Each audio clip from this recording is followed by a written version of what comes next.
Welcome to another fabulous episode of the ANOKHI Uncensored Show. I'm your host, Rajga, and the founder of the umbrella brand, ANOKHI Life.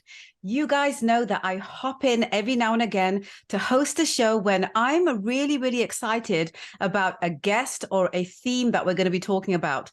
Today is that day, guys, and I'm thrilled to have the opportunity to be chatting with the wonderful BLOOMBERG TV media personality, Ritika Gupta, who is quite the woman. She has quite the story. And I don't want to, go into what she's all about, because I want to have that conversation and let that just come about naturally. You guys know that I like to do like these lovely little bios in the beginning, but there's just something about her story that I feel is going to be a lot more visceral if we just roll into the conversation. So without further ado, please welcome the fabulous Ritika. Sweetheart, thank you so much for coming on. Oh, thank you. That's such a kind intro. Thank you for having me. Absolutely. I kind of want to start in a certain direction. I want to ask you something that I feel that we need to kind of, talk about right off the top. And that is, it's not common to see South Asian women in financial journalism, especially not in mainstream North America, and an even bigger deal when it's on broadcast. So was that something that you wanted to do when you grew up? Tell me that. I didn't really know exactly what I wanted to be when I grew up as, a child. But I do remember, when we were sitting in the classroom and we would have to recite or read out loud to our classmates a few pages of the book that we were all studying. And some teachers would come up to me afterwards and say, oh, you read that quite beautifully. And that was always sort of in the background. But I think it did kind of sow the seeds of storytelling, of capturing an audience, of performance. And those are some of the qualities that you need as a broadcast journalist. But again, like I said, this was very much in the background. And then when I got to university, I studied at UCL and I did economics there. And I was always quite passionate about, the global economy, politics, current affairs, and how they all kind of mixed and intertwined, shall we say. But when it came to graduating, some of my friends were doing, investment banking or accounting, and I couldn't quite see myself in those roles. I wanted to do something more creative, but I didn't really know what that would be. So I applied for, a bunch of different positions, not really knowing what kind of direction I was going in. But one that did stick out to me was to do a master's in broadcast journalism at City University. And that was what I ended up going with. And I thought, okay, this will give me the opportunity to also use my degree in economics, because I can specialize in finance and business and markets news. And so that was what I did, because it is quite useful to have a specialism in journalism. And then I interned with Bloomberg Television. And I worked there for a few years in London. And then they presented me with an opportunity to move to New York. And, you don't say no to New York. So off I went. And that was when I started doing on-air work as well. And I think, if anything, it has taught me in this sort of journey of my career is that you don't always have to plan things. You have to work hard and opportunities will present themselves. But it is your responsibility to grab those opportunities with both hands, because you don't really know where that will lead you, or at least I didn't. So. Absolutely. It's really interesting that you're sharing this with everyone, because oftentimes we feel that, we need to have like a really kind of plan A mentality towards the way we kind of approach life, that we approach kind of, where we want to go from a career perspective. But sometimes, destiny just has a different plan for us, a plan that probably is the place that we're supposed to go. And I feel that some of that also comes from what makes up who we are as people. So I want to kind of go back a bit so we can get some context on how you got here, Ritika. Tell us a bit about your childhood, anything that you feel from the South Asian perspective as well as the mainstream perspective that helped you shape your narrative of self. Because as much as we say, oh, I'm definitely very proud to be South Asian, or I'm a part of the mainstream of society, people like you and myself, we are definitely, products of experiences and conditioning from both cultures. So share that a little bit with people, because I feel that lends a little bit more than the regular going to school and getting a job philosophy. Yeah, it absolutely does. So my parents moved to the UK from India in 1990, and I was born in the UK. And at home, you know, my parents spoke Hindi, and I wasn't taught it formally, but I picked it up from them just talking at home. We, you know, celebrated Diwali. We watched Hindi movies at home. So my culture was very present within my home. But I do remember when I went to my school, so my primary school, I was the only non-white kid in my class. And I do remember that sense and that feeling that I had to blend in. And I felt different, but it was this, nobody said anything to me, but it was that kind of sense that I was different and I shouldn't be. And, you know, even in the summer holidays, we would go on vacations to India for, 3-4 weeks, and I would love it there, but I would never fully feel that I was Indian either. So it was this kind of feeling of not quite belonging in either place. But I think when I went to my high school, that was much more diverse. And I was I was encouraged to have all different types of friends, which I did.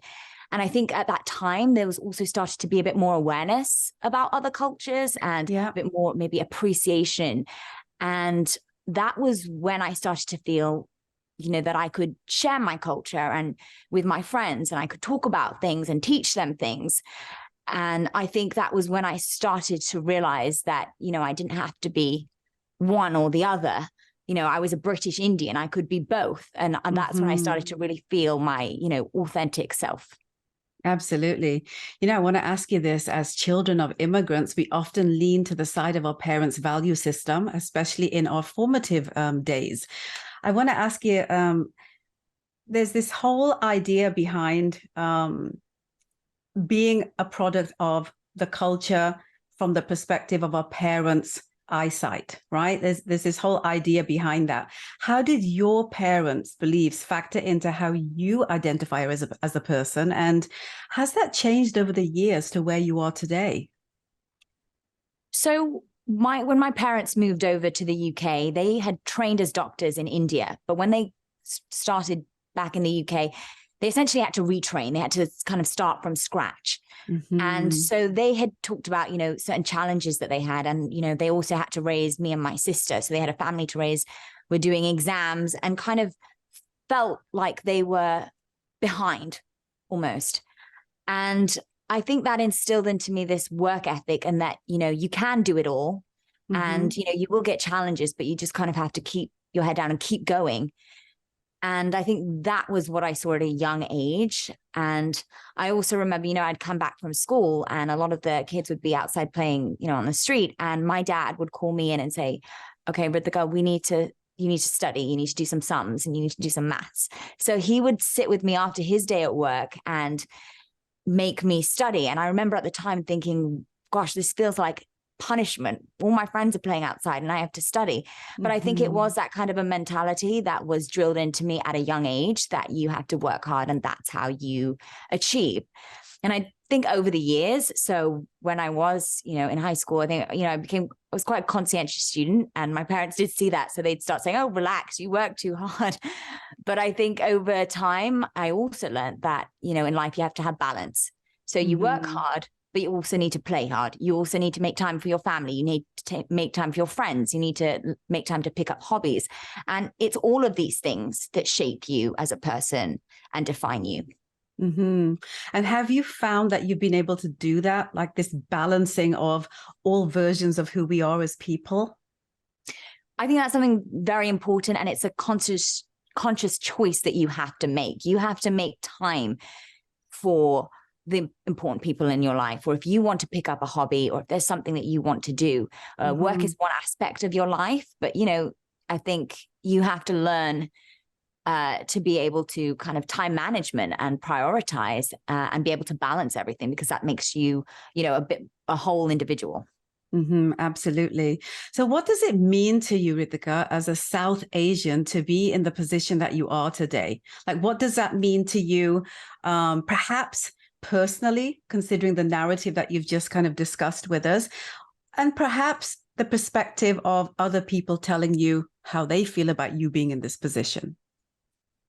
You know, it's very meaningful to me, actually, because when I was growing up, I don't think I saw many people on TV that looked like me. And the few that were there in media or in news, you know, Christian Gurmurthy or Connie Huck, I would look them up and see how did they get to where they were. And I thought, okay, if they can do it, then I can do it. And you know, I do get some young Asian women and men reaching out to me, and they'll say, you know, what you're doing is really cool and it's really inspiring and it's something that I would like to do. And so, you know, that's something that I'm very proud of, because it sort of feels like it's coming full circle. And I do believe that, you know, if one person within the community starts to make strides in a particular field, whatever field, it does pave that way for other people to kind of follow suit. Absolutely. Is how you, I'm kind of curious about this, and I feel it's something important for people to know, just because, you know, there are certain realities, especially in kind of the last few years, where, you know, certain narratives have really kind of pushed up, and one is of a BIPOC woman. So I'm curious to ask you this question, Ritika. Is how you show up in your job, being that you are a BIPOC woman, require a different approach to communicating with your audience to get their buy-in, trust being very important in a position that you're in, than your white male counterparts? I don't know how else to say that. You know, I think you have to use it to your advantage. And you have to recognize, you know, that being from an ethnic minority, you do have certain knowledge about another culture, and you do have a different perspective, and you might be able to bring that to your storytelling. And that is something that will help you connect with a wider audience, and it'll help you be relatable. And so I think you have to use that to your advantage. And that's how I've always felt about my culture and within my profession, is that it's a way to connect with more people.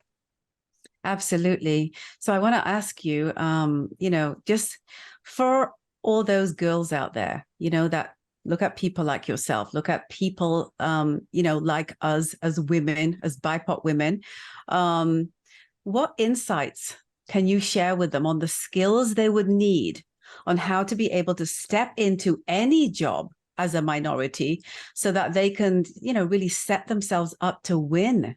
Like, what are some things that you feel they really need to know? Perhaps things that you wish you would have known, or maybe you've shared with others. I mean, I think the main thing that, you know, anyone needs to have is having that self-confidence and knowing that you have a knowledge and you have something different and unique, and you have something to bring to the table and a different perspective. And I think you often hear lots of studies between men and women in interviews, and women tending to downplay their strengths. And I think that's a habit that we need to break as women in general. And that's the way to get more women and, you know, ethnic minorities in positions of power. And I think that's the key thing. Absolutely. And also just kind of the allyship that you can get from a support system that's around you. We often think that we're on this battle alone, but often people who maybe aren't from our culture, maybe men also, they want a way to know how to help step you up into the space that you deserve to be with. I found that in my experience. It hasn't always been the other narrative. What's your comment on that? No, I think you're right. I think, you know, it's not just our job to do it. It's everyone around to kind of recognize and to take note of, and just to keep that in mind when, you know, when you're employing, when you're applying, when you're, you know, in an organization, is that there are very diverse people and they all have a different story to tell. So, you know, it's not one person's job. I think it is multiple, you know, everyone's job really to keep that on track. Absolutely. So I want to ask you this. Can you share 3 tips on how South Asian women should show up when going for jobs that their identity and sensibilities aren't, you know, really being seen, or are being seen very, very little? So in other words, being BIPOC and being female, since both have unique challenges, how can they use that to their advantage? 3 tips. Well, I think the first one is what I said earlier about having self-confidence and knowing, what your skills are, what you can bring to the table, and being able to share that with your employer and have confidence in that. So I think that is really key. Yeah. Another skill that I think could end up being very useful to you is if you do know another language or you have another skill that you might not know, is just sharing that with your employer, because you never know, that could come up handy with a story if you need to translate or if you need to have access to sources. So skills like that you might not think, just making sure people are aware of them. And thirdly, I think it's also realizing that you're not on your own in this. You can educate your employer. It's not just down to you, and making sure that they're aware of what your needs are and what you think, maybe is missing, or how to make the place more diverse, more inclusive, and recognizing that they probably want to help you too. And maybe they need some guidance on how to get the best, for the company and make use of all the diverse talent. And that's something that you could help with too. Absolutely. What great 3 tips. Honestly, guys, all of you watching and listening to this is the fabulous Ritika. She is on BLOOMBERG TV, and I have been trying to get her on this show for quite some time. She's extremely busy, but the fact that she's here and she's sharing these nuggets of wisdom, I feel is really, really important. I feel that, we need to be able to join forces as women of culture, as men and corporations who may not know a lot about who we are, what our sensibilities are, and to find a place to collaborate so that we actually end up being aligned together. And at the end of the day, isn't that the purpose of every single relationship known to man anyway? And I feel that, we're having this discussion regarding things that have shown up a lot over the last few years, narrative, identity, all of these things have really kind of come up to the surface, and rightfully so. But I also feel that there is a point where soapboxing for the sake of soapboxing and not really creating an inclusive environment also for people who don't know your culture is something that we should really sit with. Because at the end of the day, if we're not all winning together, what's the point? We're literally just going from one fight to the other with no resolve. So, I just felt like I needed to share that with everyone that's here. Before I head into another thing that's just kind of coming into my mind right now, Ritika, when I started ANOKHI back pre the Renaissance period of the now South Asian experience, where it just seems to be really cool to be South Asian in every single, career path. It was a very different time in those days, and I think that a lot of what you mentioned here in terms of the 3 tips weren't things that we were kind of really focusing in on, because we were focusing more in on the fight to be seen and heard because of the stereotypes that were out there about us. Today, however, social media has afforded us to be seen widely and heard loudly outside of those stereotypes. That's a really huge shift just in one generation alone. I mean, I'm the auntie generation. I'm your mom's generation, and you're this generation. And if you see the shift that's happened during this time, I think it's more than it's ever happened in the last 100 years. I feel it has a lot to do with technology. I feel it has a lot to do with there being multiple communications, platforms and opportunities for us to see and hear each other and to better understand who we are and what's important to us. So I want to ask you this, Ritika. This is a really long way of coming to the actual core question I want to ask you, and it's this. How do you foresee this affecting how the younger generations step into their power, or should step into their power, so as to be able to push the dial even further for generations to come? Well, you mentioned social media, so I'm going to pick up on that point, because that has been a platform, and I think it's a very useful platform for people today. I mean, you can, make connections on there. You can showcase your work, videos. You can build a brand. Mm-hmm. So I think that is raising a lot of awareness. But I think that what is, arguably just as or more important is learning how to harness that, and also making sure that you're reinforcing positive messages on social media, because there is a lot of negativity out there. Mm-hmm. And I think that is something that's key. And I think, that it's, again, that idea of, if one person within the community makes strides in a particular field, that does pave the way for other people. Mm-hmm. Absolutely. So let's talk about authenticity now, Ritika. Like, what does it mean to you personally to be authentic? I mean, it's a word that is so kitschy. Everyone's talking about it, so pop cultural, especially since social media has made it, a word that almost has diluted its meaning. So tell me what your thoughts are around that word. To me, it is quite simple. Being authentic is being your true self, and maybe more easily said than done, but knowing what your beliefs are, knowing what your values are, and being able to be honest about that and being able to share that. Absolutely. And why, I mean, I feel like you've answered this already, but I'm going to ask you anyway. Why is authenticity important? Like, why is it important for you to show up as the real you?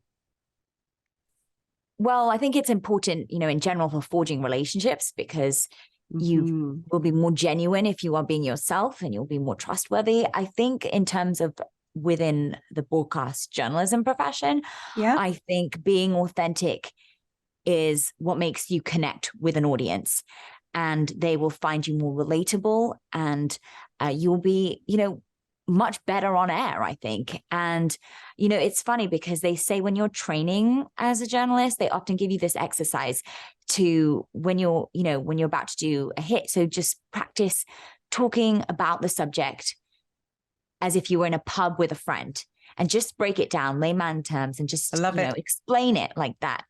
And that to me is actually a very good example of, you just being yourself, because it's like you're talking to a friend, right? And that's something I think that you try and bring into your work. And I think that comes across on air, and it does have results. Absolutely. As a TV personality, it's like times 100 that you need to be able to connect authentically, especially since you live in kind of a virtual audience environment. Like, you don't see your audience oftentimes, right? But your audience, the avatar that is your audience. Can you share some insights on how you've been able to accomplish kind of this connection with a virtual audience? I feel that's really important in today's world in general, on a personal level, with business, because oftentimes we're working virtual, especially, since the last few years has kind of changed the way that we do business today, also changed the way that we are communicating in personal relationships today.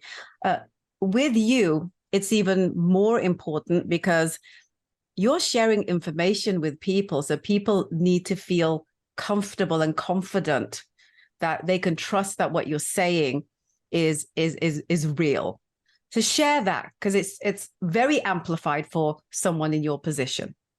I think that word trust that you mentioned is key and is crucial, because that is, as journalists, particularly on broadcast media, we don't want to be biased, and we are presenting facts. And we are talking to guests, and we often, we're getting their opinions, that the experts, but we're also playing devil's advocate, because we want to show, that there can be other sides to a story. Of course. And so you have to, trust the audience is smart enough then to make their decision, right? So I think that's one thing is, that you aren't really giving your opinions. But I do think that, within reporting, or if you are on air, there are ways that you can, show a little bit of your personality, show a bit of authenticity, show a bit about yourself. And, it can just be kind of comments, that you might make about yourself. And I think that is probably how it comes across, where you kind of start to build a bit more of a brand and show your personality on air, because those things, or your culture and things, those are important to sort of connecting with the audience. So there is a way to bring that in as well. Can you share your thoughts on what the opportunity is today for any visible minority to show up authentically? Because this wasn't an opportunity afforded to our parents' generation. It wasn't an opportunity that was afforded to me. So it's, it's really up to us to legitimize our claim in Western society, which I feel a part of that is not allowing our culture to be diluted, but also to step into the fact that we are a part of the mainstream Western society. Like both are important. So it's like this idea of needing to blend the both so it makes sense and shows up authentically for ourselves, but also for others without creating confusion, right? Your comment on this, I think, is what I want. Well, I think it's very different to when our parents moved to Western countries, because there was this idea or expectation that you blend in and you assimilate and you kind of adopt other traditions and maybe don't kind of showcase your own as much. But I think, fast forward today, I think that has completely changed. And it's all about embracing that. And that's what makes you unique and different. And, people are much more aware about different cultures and, whether that be on social media or, more diversity that you're seeing on television. So I think it's also realizing there that, you don't have to be one or the other. You don't have to be British or American or Indian. You can be both. And that's kind of embracing that. And I think that is what, ultimately will make you sparkle, is recognizing that that is your authentic self. And that is part of who you are. Mm-hmm. When we look at relationships on any level, communications, two-way communications is a really important factor for us to be able to really make sure that not only are we being heard, but that we're listening, right? In journalism, this becomes, very, very important. And I know it's like a real trained skill that you need to be able to, hone and step into. I feel it's also something that is extremely valuable in life in general. What maybe are a couple of things that you can share through your experience in journalism school, through your experience in interviewing a lot of people who perhaps, you don't have relationships with, right? People come on, they're strangers, you do your research and you have these conversations, but that two-way conversation is the key to making sure that it's very engaging. What can you share with people about that? Because there's a lot of people that listen to this show who are, of the younger generations. And I'd like to be able to give them some insights from experience rather than them having to step into fiddling their way into finding the right way. Anything you can share there, Ritika? I think it is that recognition that you don't have to do this alone. And we sort of touched on it earlier, but it is, the responsibility of the organization or, your classroom, wherever it is that you are right now, that it should be inclusive and should be diverse. And so I think you can also, educate and sort of step up and say, okay, this is what's needed, or this would make it more inclusive. So you can also have a voice. And I think that's important for you to have a voice, because you're shaping then the way that the result will be, the outcome. So, I think that's really important, is for you to say what you need and not to be afraid to say that. Mm-hmm. And that's the hardest part though, isn't it? The hardest part is to be honest with yourself and say, this is who I am. This is what I believe in. This is what I stand for. And I'm equally this person and that person, right? I'm not just one version of human. Like I'm made up from just like so many components. It's like a salad bowl, right? There's so many aspects of what make us who we are, but every ingredient of that salad has its own value. And so I wanted to ask you this, like, your parents, right? Because we always, as much as we may feel that we are, independent, confident human beings, that's what we hope that we are, but we always still want the blessings of our parents. I'd love to know what your parents think about you taking this kind of a route in your career, which is not very traditionally what we would usually do, right? I will say my parents are very proud. Yeah. because, I was lucky that when I was younger, they didn't really push me in any one direction. And they said, okay, we want you to work hard and we would like you to go to university and get a degree. But they didn't really push me any further than they said after that, go do you want, go and do what you want. Yes. So they trusted me there. And I appreciated that because I was going against the grain of what a lot of my, my sister, for instance, became a doctor, or my, family friends, their kids, became engineers, doctors, those kind of stereotypes. And I will just highlight that they are not bad stereotypes to have. They are all very wonderful careers, of course, but I wanted to do something more creative. So there wasn't really many people I could ask about that, or how do you get into that? I kind of just had to do that all on my own. But I will say, that I do feel, appreciative that they kind of supported me, and they really did. So they're quite proud, and they always joke that, it's good because at the dinner table, my parents are medics and my sister's a doctor. So, and my brother-in-law. So they tend to not talk about anything else. So then we'd all be talking about that all the time. So it brings something a little bit different to at least my family dynamic. Absolutely. And what's your proudest moment? We're getting ready to kind of close off, and I just would like to, leave, just some words of, inspiration and motivation for people who are watching and listening to this. Like, what are some of your proudest moments as you, the identity, like you, Ritika? I will say, my career is obviously a very big part of, my achievements. And I think moving to New York, that was a big step, not just career-wise, but also personally, having this whole new experience and sort of coming out here on my own. So I think that was definitely a defining moment in my life. And I think also just having the opportunity, working in television, working in journalism, and the stories that we've been able to cover, elections, the pandemic, these kind of key moments in society. And that's something, that I always sit there and think, wow, that's really incredible. And just sitting there and thinking, if I open up my diary and I look at the contacts, I think, gosh, I would never have had access to these people before, the people, political figures or CEOs, and you get to get their insight into what's going on in the world. And that's something that I think, something I didn't really imagine when I was growing up. Are you proud to be who you are today? I am very proud to be who I am today. And I think I'm still developing. And I think that's something that's there too. You can, be authentic, but that doesn't mean that you can't respect other people. Other people will have different opinions to you. It doesn't mean that your opinions and your values won't change. But I think it is about having that self-awareness that this is who I am right now. This is what I believe.